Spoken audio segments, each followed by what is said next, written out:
Hello everyone, very very good morning. कैसे हो आप सब? उम्मीद करती हूँ कि आप सब बिल्कुल अच्छे होंगे और बहुत खुश होंगे। आप सभी का आपके अपने चैनल एसके ब्लॉग्स में बहुत बहुत स्वागत है। तो फ्रेंड्स, सबसे पहले आप सभी को मेरी राम राम। और अभी मैंने झाड़ू लगाई है तो सोचा पहले वॉश बेसिन साफ़ कर देती हूँ और फिर मैं पोछा लगाऊंगी। और अगर बाद में मैं ये सब साफ़ करती हूँ तो यहाँ थोड़े बहुत पानी के छींटे नीचे चले जाते हैं, फिर दोबारा से पोछा लगाना पड़ता है, तो डबल मेहनत हो जाती है। इसलिए मैं ये सब काम पहले ही करती हूँ।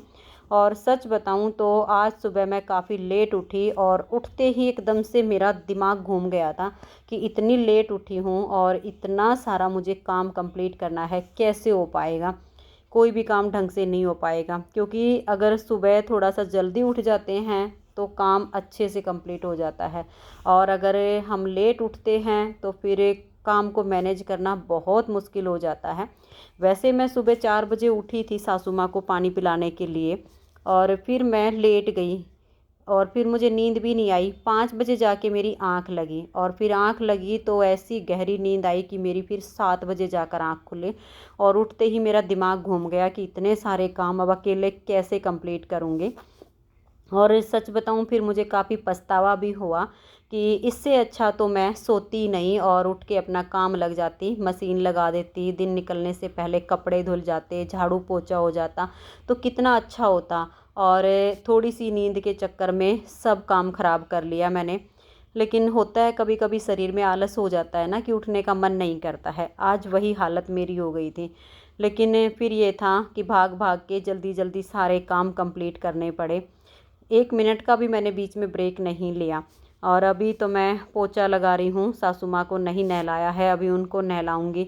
ये है कि आज अगर मैं 1.5 घंटा लेट उठी हूँ तो 1.5 घंटा लेट ही मेरा सब काम कंप्लीट हो पाएगा, लेकिन हो जाएगा। और अभी पोछा मेरा लगभग लग चुका है।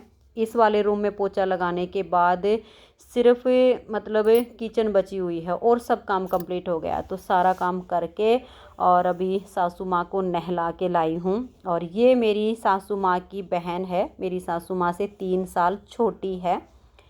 और ये मेरी सासू माँ से मिलने के लिए आई है। मैं इनको नहलाने लग रही थी तब ये आई थी, तो यहाँ पर बैठ गई थी। अभी सासू माँ को तेल लगा देती हूँ। और जो लकवे की हमने जहाँ से दवाई दिलवाई हुई है, उन्होंने हाथ पैरों पे मालिश करने के लिए तेल दिया हुआ है।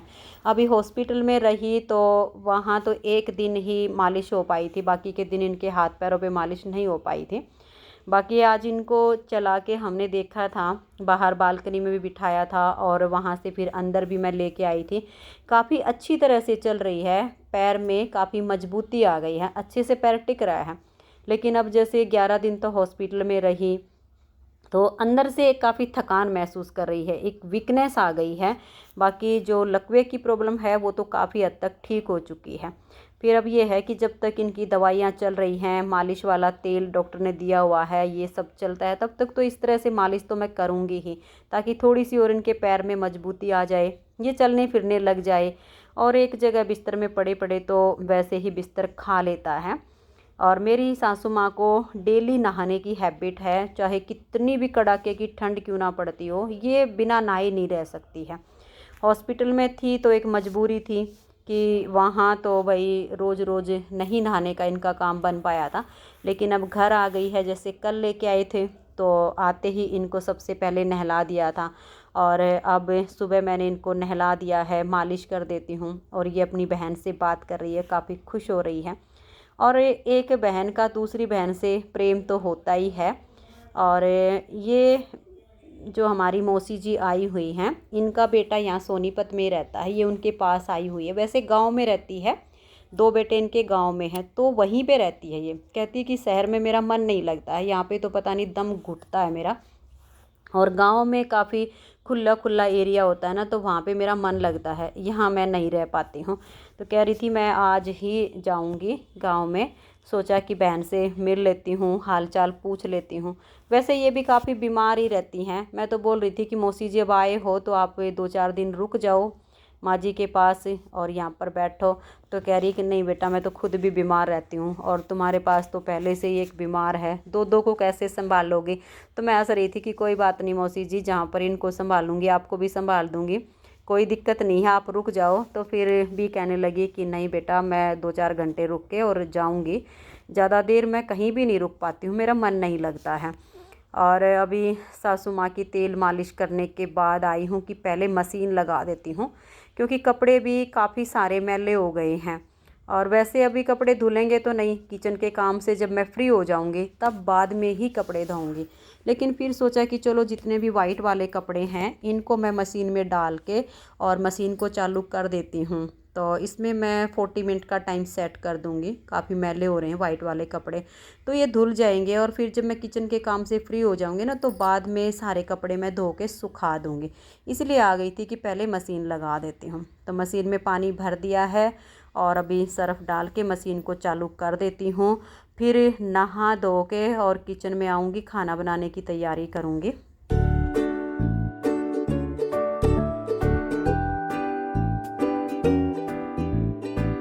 और अभी नहा धो के रसोई में आई हूँ, खाना बनाने की तैयारी कर रही हूँ। और सासू माँ से मिलने के लिए एक काफ़ी बड़ी सी लेडीज़ हैं वो आई हुई हैं। सासू माँ से वो पार्क में मिलती थी, तो आज वो इनसे मिलने के लिए घर पे आई हुई है। तो मैंने उनके लिए चाय बनने के लिए रख दी है। सोचा कि तब तक मैं साथ के साथ खड़े होकर सब्ज़ी काट लेती हूँ। और सब्ज़ी भी मुझे सुबह 2 बनानी पड़ेंगी, क्योंकि एक तो जो हरे वाले बैंगन होते हैं कई दिन से के पापा ने ला के रखे हुए हैं, तो उनकी सब्ज़ी बनाऊंगी। और बैंगन की सब्ज़ी बच्चे बिल्कुल भी नहीं खाते हैं, तो फिर बच्चों के लिए मैं घिया की सब्ज़ी बना दूंगी। तो ये एक हाफ़ kg की घिया है, इसको छील लेती हूँ। घिया की सब्ज़ी बच्चों के लिए हो जाएगी, बच्चों की दादी के लिए, इन तीनों दादी बेटों का काम इसमें चल जाएगा। और मुझे और विशाल के पापा जी को हरे बैंगन की सब्ज़ी बहुत ज़्यादा पसंद है। तो चाय मैंने अंदर दे दी थी बना के, और फिर प्याज काट के और मैंने कढ़ाई में रख दिए भुनने के लिए, कि जो लौकी का छोंक बनेगा और प्याज जो मैं बैंगन बनाऊंगी सब्ज़ी, इसमें प्याज थोड़ी सी मैं ज़्यादा डालती हूँ, क्योंकि जो हम प्याज का एक भुर्ते के जैसा ही बन जाता है ये, तो इसमें प्याज टमाटर ये सब चीज़ें थोड़ी सी ज़्यादा डालनी पड़ती हैं। और अभी मैं जैसे घिया काट के और ये सारी चीज़ें टमाटर वगैरह सब एक साथ कुकर में डाल दूँगी, छोंक बन जाएगा कढ़ाई में, उसी में से थोड़ा सा भुना हुआ प्याज मैं लौकी में मिक्स करके नमक मिर्च मसाला सब ऐड कर दूँगी, तो घिया की सब्ज़ी तैयार हो जाएगी, ज़्यादा टाइम नहीं लगेगा। और फिर सारी प्याज एक जगह ही भुनने के लिए रखी हुई हैं। यहाँ पर पहले घिया और टमाटर को मैं एक पतीले में एक साथ काट लेती हूँ, और फिर उसको मैंने कुकर में डाल दिया है काट के। इधर प्याज हमारी भुन चुकी है, थोड़ी सी प्याज इसी में से लेके और घिया की सब्ज़ी में मिक्स कर दूँगी, क्योंकि अगर मैं अलग से कुकर में थोड़ी सी प्याज भूनती तो फिर उसको भी साफ़ करने में ज़्यादा टाइम लगता। और अब जैसे छोंक उधर तैयार हो गया था, तो ये कुकर फिर बहुत ही जल्दी से साफ़ हो जाएगा सब्ज़ी बनने के बाद। तो अभी सब्ज़ी बना दूंगी 2, और जो बैंगन है वो तो फिर धीरे धीरे धीमी आंच पे पक जाएंगे। आटा भी अभी मैंने नहीं लगाया है, दही को भिगो के मैंने रखा हुआ है, मक्खन नहीं निकाला है कि फिर मैं बाद में निकाल दूंगी, पहले सब्ज़ी वगैरह तैयार कर देती हूँ। और फिर जैसे अभी 11 दिन में सासू माँ हॉस्पिटल घर आई है, तो कोई ना कोई मिलने के लिए आता ही रहता है। ऐसे में नीटिंग को भी मैं बहुत कम टाइम दे पा रही हूँ। कल तो फिर भी मैंने दिन में एक सैंपल तैयार कर दिया था और उसकी वीडियो फिर रात को शूट कर दी थी, लेकिन आज कुछ नहीं कह सकती हूँ, क्योंकि सुबह से ही कोई ना कोई आ रहा है और शाम तक पता नहीं अभी कौन आ सकता है मिलने के लिए। तो ऐसे में जो है ना, कोई भी मतलब नीटिंग का या नीटिंग की वीडियो बनाने का काम मेरा कंप्लीट नहीं हो पाता है। लेकिन फिर ये भी ज़रूरी होता है, अगर कोई बीमार होता है तो उनसे मिलने के लिए कोई ना कोई ज़रूर आता है, उनके पास भी बैठना पड़ता है, उनसे बात भी करनी पड़ती है। तो अभी सब्ज़ी जो है घिया की सब्ज़ी में मैंने छोंक लगा दिया है, और अभी मैंने उसमें सीटी नहीं लगवानी है, कुकर को ऐसे ही छोड़ दिया है, क्योंकि एक लेडीज और आई है, मुझे उसके लिए पहले चाय बनानी है। तो फिर सोचा कि नहीं तो इसमें पूरी सीटी तो आएगी नहीं, तो पहले एक बार बैंगन की सब्ज़ी में छोंक लगा के कुकर को उतार के पहले उनकी चाय बना दूंगी, और फिर बाद में मैं इसमें सीटी लगवा दूंगी। तो फ्रेंड्स आज की इस वीडियो का मैं यहीं पर एंड करती हूँ, क्योंकि टाइम नहीं मिल पाएगा बैठकर बात करने के लिए। वीडियो अच्छी लगी हो तो वीडियो को लाइक शेयर ज़रूर कर दीजिए।